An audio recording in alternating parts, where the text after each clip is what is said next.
Today I'm going to show you how I painted this beautiful Eastern Bluebird painting. I'm painting this piece on a 12 by 12 cradled wood panel. I paint almost exclusively on wood. I love the durability of the wood. I think it gives a nice warm feel to the piece. It's easy to ship, so I paint almost exclusively on wood. This piece has a fairly complicated background, so I did spend quite a bit of time in Procreate mapping out some of the colors that I wanted to use on the background, where some of these greens were going to go, where the grays were going to go, where those warmer oranges were going to be. So all of that planning really helped me a lot, made me feel much more confident and comfortable when I came down to my studio to actually start painting.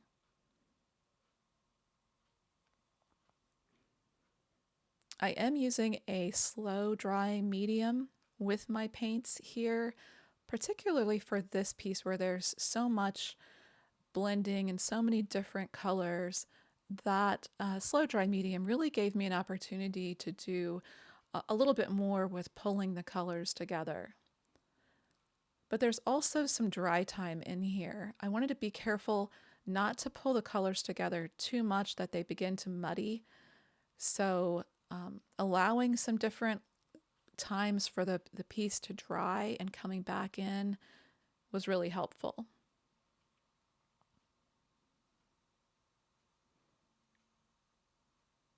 And the brush strokes here, the direction really matters.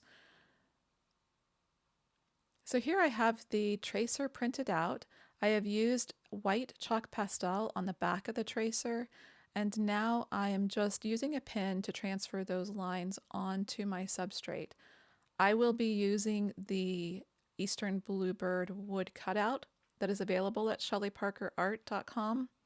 All of the wood cutouts that I offer are drawn by me and then cut out on a laser. And they really do make the process of painting each of these pieces go faster, especially for selling artists. A lot of my students in my classes tell me that it's just a little bit of a time saver, helps them get more pieces done so that they can get pieces sold to their customers. However, if you don't want to use the wood cutout, you do get the full tracer, so you can certainly do this entire painting without the wood cutout too. So I'm coming in here just blocking in some of this greenery behind the bluebird. You can see that some of the greens here that I'm adding lean a little bit more to the blue. Some of them lean a bit more yellow. And all of those color variations really help build up the interest and depth of these evergreen needles in the background.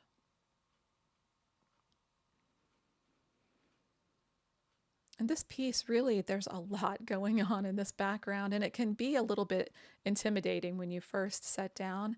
In the full class, I really go through how to simplify this background and not get too overwhelmed with everything that's going on back here.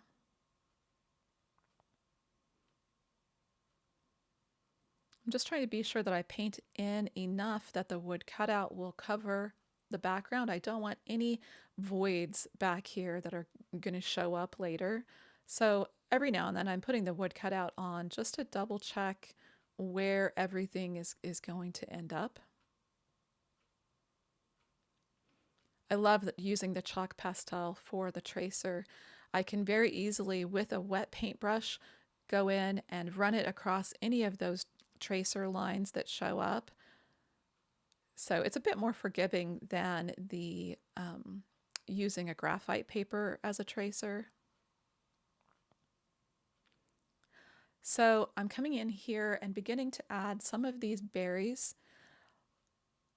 On this piece, my goal was to make these berries that are on the background, so in other words, not on the wood cutout, I wanted these berries to look more in the distance. So I'm purposefully reminding myself as I'm painting this that I don't want to add too much detail, but I'm just using a mixture of the blues, letting some dark shadows come in, varying the colors a little bit, and just giving the impression of these berries back here.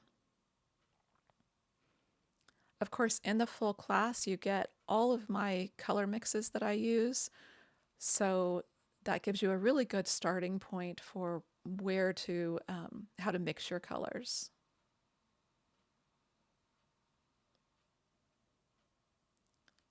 For all of my classes, I use a very limited palette. I do have videos here on YouTube about my limited palette colors and how I set up my palette so that I can reuse my palette for weeks and weeks and weeks. So make sure that you check those videos too.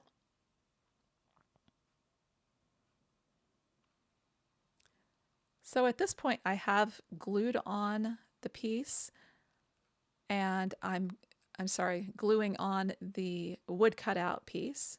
And now I'm just going to start to do the same process, really just blocking in those colors, making sure that I have some of the shadow areas set so that I can build up some of the highlights as I go. And then these berries are berries that I'm going to spend just a little more time on to make them come forward as they're closer to the focal point of our painting. It's still really loose. It's still, they come together a little bit more quickly than you would think as you begin to see all of these berries. So you don't have to spend a whole lot of time on them.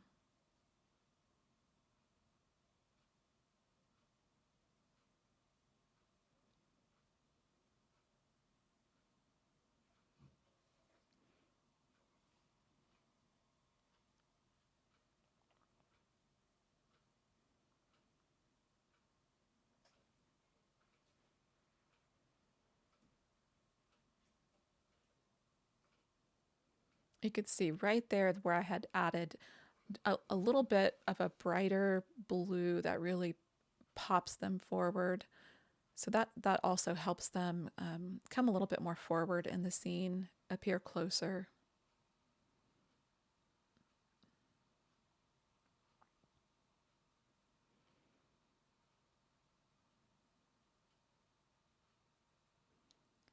I really love using filbert brushes. I use very inexpensive Amazon filbert brushes because I'm not particularly careful with my brushes. I like to not have to be too precious with very expensive brushes, but filberts are really my favorite. I can set them sort of on their side and get some of the finer lines that I'm going for.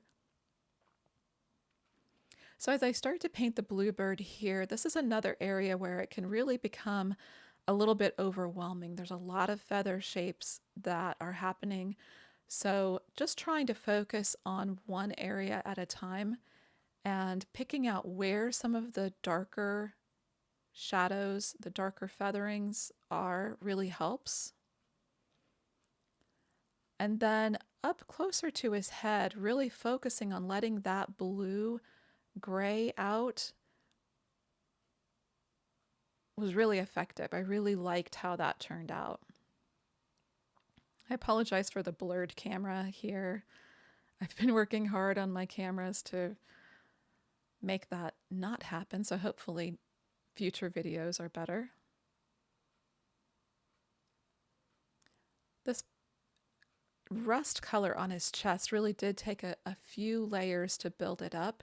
So layering is your friend. Don't think that the first layer or even the second or third layer of paint that you lay down needs to be the final perfect layer of paint.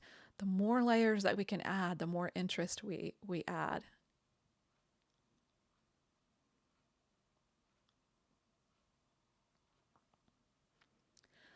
So with the class, you get the tracer, you get the full video, and you also get the reference image, which is a wonderful tool to have that um, up on a screen. I like having, I've got multiple screens in my studio.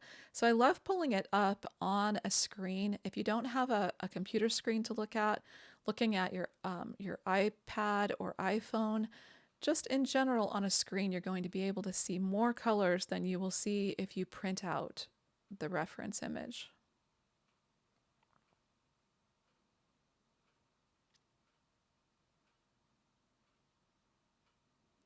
So this is my favorite part, and I think I talk about it in all of the classes that I do, but I love getting down to the details. I've got m most everything really blocked in.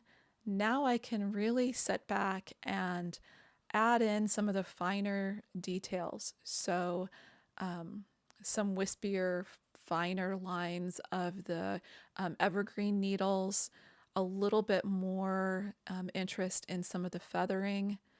You can see here that I'm coming back in with a darker value, and I'm just filling in some of the shapes in between the berries back here. And at this stage, I also spend a lot of time with it up in my kitchen. That's another thing that I talk about so much in all of my classes. But I love taking the paintings in each stage up to my kitchen. And that's generally where I fall in love with the pieces. I can take a look at it and see if there's anything I need to add, if anything jumps out at me as being not quite right. I also see everything that is working well. So it's just, it's a taking it up into my kitchen just lets me see it outside the fix it stage of how I'm looking at it when it's in the studio. And of course, when we're painting in the studio, we're up close to it. When we can get a little bit of distance from it, we get a better sense of really how it will appear to our customers when they purchase it, when it's hanging on a wall or on a mantle. And this area up here was an area that as I spent time with it, I did feel like it needed a little bit more work. That top left corner, I really felt like it needed a little bit more of the greenery, so I came back in and added that extra branch.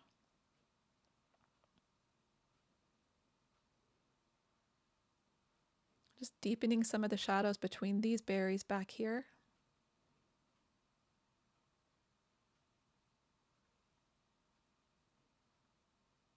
You can see adding a few little hints of some berries, as if there's berries sort of buried in the greenery back there. That added a nice little touch of depth back there too.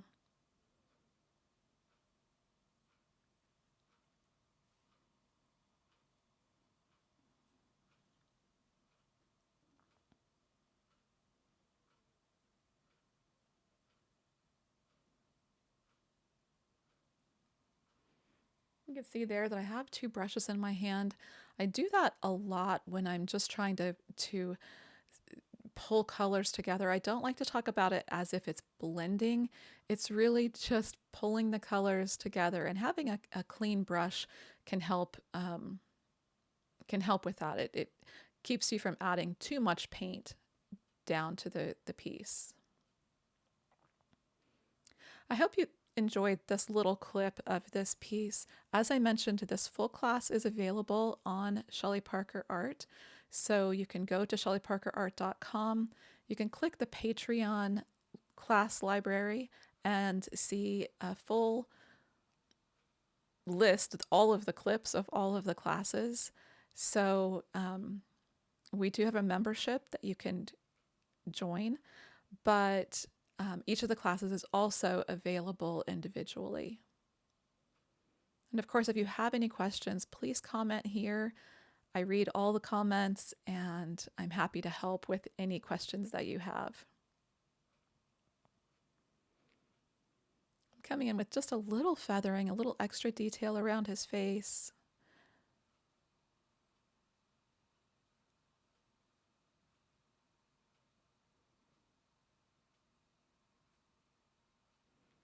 and then just brightening some of the blues. So I'm really looking at the reference picture here to really pick out where some of those brightest pops of blue are.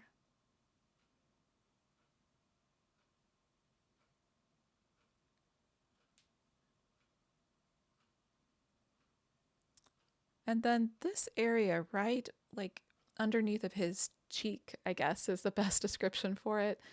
I really wanted to gray it out a little bit better. I think that graying it pulled it together a little bit better with that blue area of his cheek. So I hope that you can see how just a little tweak to the color can really, really help.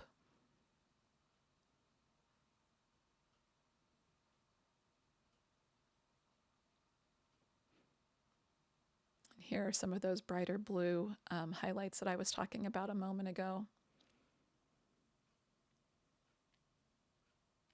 Thanks so much for watching the video. I hope that you'll subscribe to the channel. I'm really trying to build the channel, so all of the subscriptions and follows really help me a lot.